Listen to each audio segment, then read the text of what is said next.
Hello, everybody. It's good to be back with you in our daily Bible reading. Today is June 19th, day 170 of the year, and we are starting in 1 Kings chapter 20. So Ben-Hadad attacks Samaria.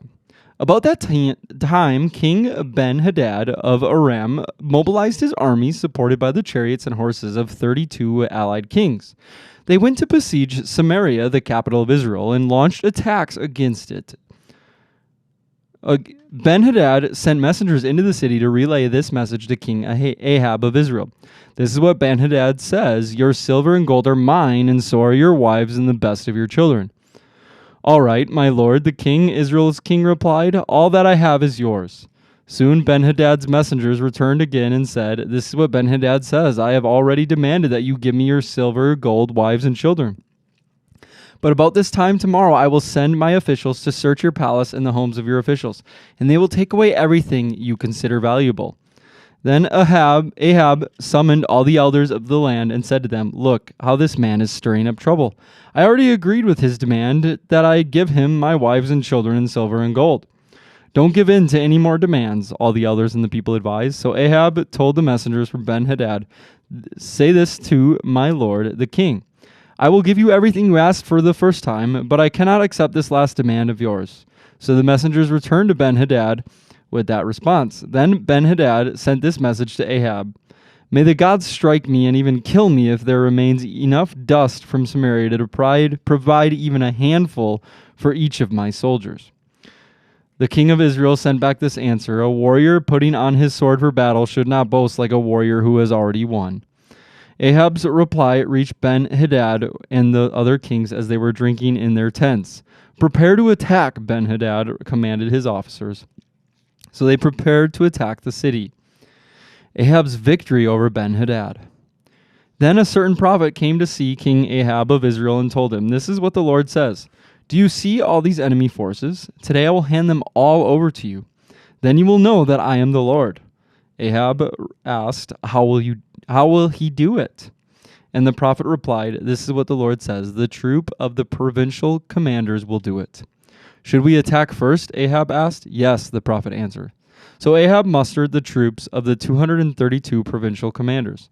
Then he called out the rest of the army of Israel, some 7,000 men, and about noontime, as Ben-Hadad and the 32 allied kings were still in their tents, drinking themselves into a stupor, the troops of the provincial commanders marched out of the city as the first contingent. And as they approached, Ben-Hadad's scouts reported to him, "Some troops are coming from Samaria." "Take them alive," Ben-Hadad commanded, "whether they have come for peace or for war." But Ahab's provincial commanders and the entire army had now come out to fight. Each Israelite soldier killed his Aramean opponent, and suddenly the entire Aramean army panicked and fled. The Israelites chased them, but King Ben-Hadad and a few of his charioteers escaped on horses. However, the king of Israel destroyed the other horses and chariots and slaughtered the Arameans. Afterward, the prophet said to King Ahab, "Get ready for another attack. Begin making plans now, for the king of Aram will come back next spring." Ben-Hadad's second attack. And after their defeat, Ben-Hadad's officers said to him, "The Israelite gods are gods of the hills. That is why they won, but we can beat them easily on the plains. Only this time replace the kings with field commanders.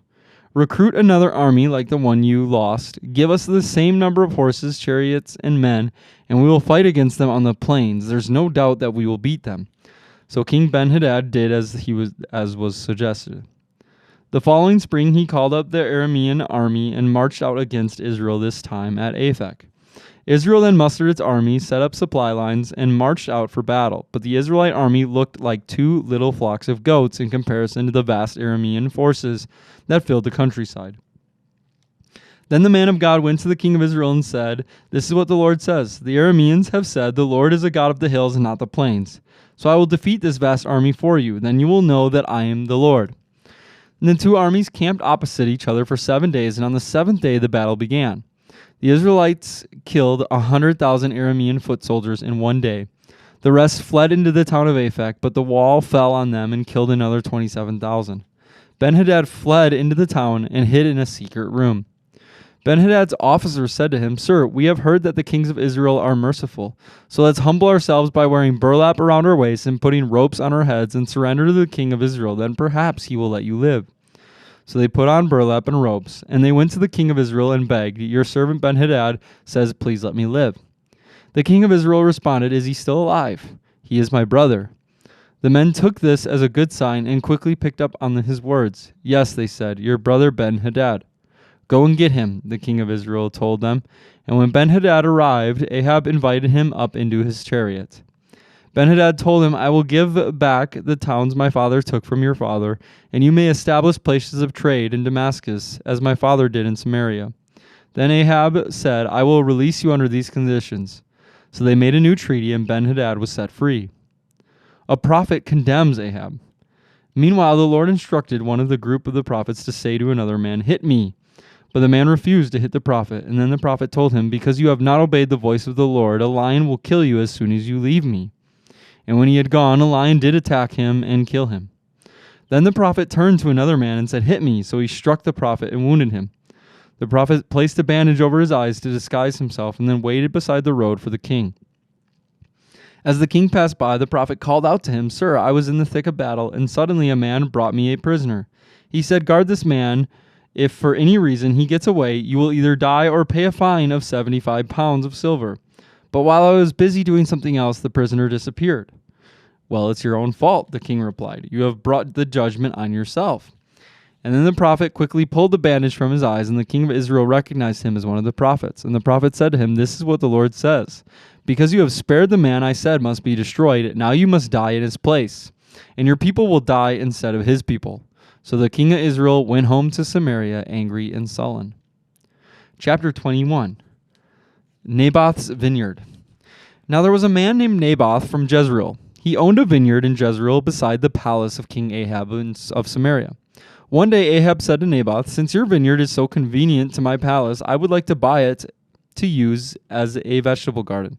I will give you a better vineyard in exchange, or if you prefer, I will pay you for it." But Naboth replied, "The Lord forbid that I should give you the inheritance that was passed down by my ancestors." So Ahab went home angry and sullen because of Naboth's answer, and the king went to bed with his face to the wall and refused to eat. "What's the matter?" his wife Jezebel asked him. "What's made you so upset you're not eating?" "I asked Naboth to sell me his vineyard or to trade it, but he refused," Ahab told her. "Are you the king of Israel or not?" Jezebel demanded. "Get up and eat something and don't worry about it. I'll get you Naboth's vineyard." So she wrote letters in Ahab's name and sealed them with his seal and sent them to the elders and other leaders in the town where Naboth lived. In her letters she commanded, "Call the citizens together for a time of fasting and give Naboth a place of honor. And then seat 2 scoundrels across from him who will accuse him of cursing God and the king. Then take him out and stone him to death." So the elders and the other town leaders followed the instructions that Jezebel had written in the letters. And they called for a fast and put Naboth at a prominent place before the people. Then the 2 scoundrels came and sat across from him, and they accused Naboth before the people, saying, "He cursed God and the king." So he was dragged outside of the town and stoned to death. And the town leaders then sent word to Jezebel, "Naboth has been stoned to death." And when Jezebel heard the news, she said to Ahab, "You know the vineyard Naboth wouldn't sell you? Well, you can have it now. He's dead." So Ahab immediately went down to the vineyard of Naboth to claim it. But the Lord said to Elijah, "Go down to meet King Ahab of Israel, who rules in Samaria. He will be at Naboth's vineyard in Jezreel, claiming it for himself. Give him this message. This is what the Lord says. Wasn't it enough that you killed Naboth? Must you rob him too? Because you have done this, dogs will lick your blood at the very place where they licked the blood of Naboth." All right, we will pause there in the story at verse 19, and we will pick up the rest of that tomorrow. And now we flip over to Acts chapter 12. Acts chapter 12, picking up where we left off yesterday in verse 24. Verse 24. It says, "Meanwhile, the word of God continued to spread, and there were many new believers. When Barnabas and Saul had finished their mission to Jerusalem, they returned, taking John Mark with them." Barnabas and Saul are commissioned. Among the prophets and teachers of the church of Antioch of Syria were Barnabas, Simeon, called the Black Man, Lucius from Cyrene, Manaen, the childhood companion of King Herod Antipas, and Saul. One day, as these men were worshiping the Lord and fasting, the Holy Spirit said, "Appoint Barnabas and Saul for the special work to which I have called them." So after fasting and prayer, the men laid their hands on them and sent them on their journey. Paul's first missionary journey. So Barnabas and Saul were sent out by the Holy Spirit, and they went down to the seaport of Seleucia, and they sailed for the island of Cyprus. There in the town of Salamis, they went to the Jewish synagogues and preached the word of God, and John Mark went with them as their assistant. Afterward, they traveled from town to town across the entire island until finally they reached Paphos, where they met a Jewish sorcerer, a false prophet named Bar Jesus. He had attached himself to the governor, Sergius Paulus, who was an intelligent man, and the governor invited Barnabas and Saul to visit him, for he wanted to hear the word of God. But Elymas, the sorcerer, as his name means in Greek, interfered and urged the governor to pay no attention to what Barnabas and Saul said. He was trying to keep the governor from believing. Saul, also known as Paul, was filled with the Holy Spirit, and he looked the sorcerer in the eye. And then he said, "You son of the devil, full of every sort of deceit and fraud, an enemy of all that is good. Will you never stop perverting the true ways of the Lord? Watch now, for the Lord has laid his hand of punishment upon you, and you will be struck blind. You will not see the sunlight for some time." Instantly, mist and darkness came over the man's eyes, and he began groping around and begging for someone to take his hand and to lead him. And when the governor saw what had happened, he became a believer, for he was astonished at the teaching about the Lord. Paul preaches in Antioch of Pisidia. Paul and his companions then left Paphos by ship for Pamphylia, landing at the port town of Perga. There John Mark left them and returned to Jerusalem, but Paul and Barnabas traveled inland to Antioch of Pisidia. On the Sabbath they went to the synagogues for the services. After the usual reading from the book of Moses, the prophets, those in charge of the service sent them this message: "Brothers, if you have any word of encouragement for the people, come and give it." And we will pause there as Paul is about to give a word of encouragement to everybody about Jesus. And we'll flip to Psalm 137 today, Psalm 137, verses 1 through 9. It says, "Beside the rivers of Babylon we sat and wept, as we thought of Jerusalem. We put away our harps, hanging them on the branches of poplar trees. For our captors demanded a song from us. Our tormentors insisted on joyful hymns. Sing us one of those songs of Jerusalem. But how can we sing the songs of the Lord while in a pagan land? If I forget you, O Jerusalem, let my right hand forget how to play the harp. May my tongue stick to the roof of my mouth if I fail to remember you, if I don't make Jerusalem my greatest joy.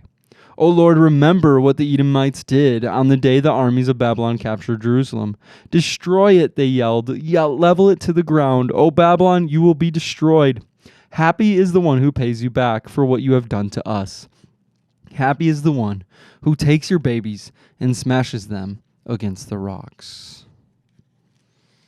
And we will finish today with Proverbs 17, verse 16.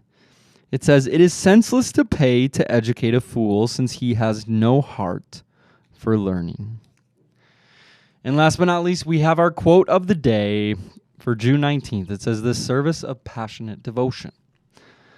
The service of passionate devotion. If I love Jesus Christ personally and passionately, I can serve humanity, even though people may treat me like a doormat.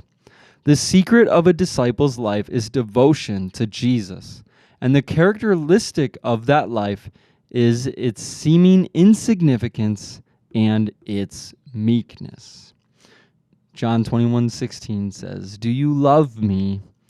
Tend my sheep." Okay, my closing thought of the day here today comes from the psalm that we read. In verse 4 it says, "But how can we sing the songs of the Lord while in a pagan land? If I forget you, O Jerusalem, let my right hand forget how to play the harp." And this song was all about Jerusalem, which at this time that it was written is the place where the presence of the Lord resides, the resting place, the temple. It's everything about the Spirit of God. And there is this just this just authority and devotion to the presence of the Lord, this respect, this love, this tenderness, this importance that resides where the presence of the Lord is. And they were asking him, like, sing us a song. How can we be fake? How can we be joyful when we're away from the presence of the Lord? And I just think, like, in our situation, how much life has changed through Jesus, that we have the presence of the Lord with us. We have that power that we can be joyful regardless of any desert, of any land that we are in. We can go and be joyful. So that's my thought of the day. So let's just pray. Lord, we thank you that you are good. Lord, we thank you that you are with us, that your presence is rich, it's strong, it's with us no matter where we are. Father, we pray that we will sing your joyful songs wherever we go, whatever the tragedy is, whatever the hardship is, Lord, we will worship you. And in Jesus' name we pray. Amen. All right, everybody, we will see you again tomorrow.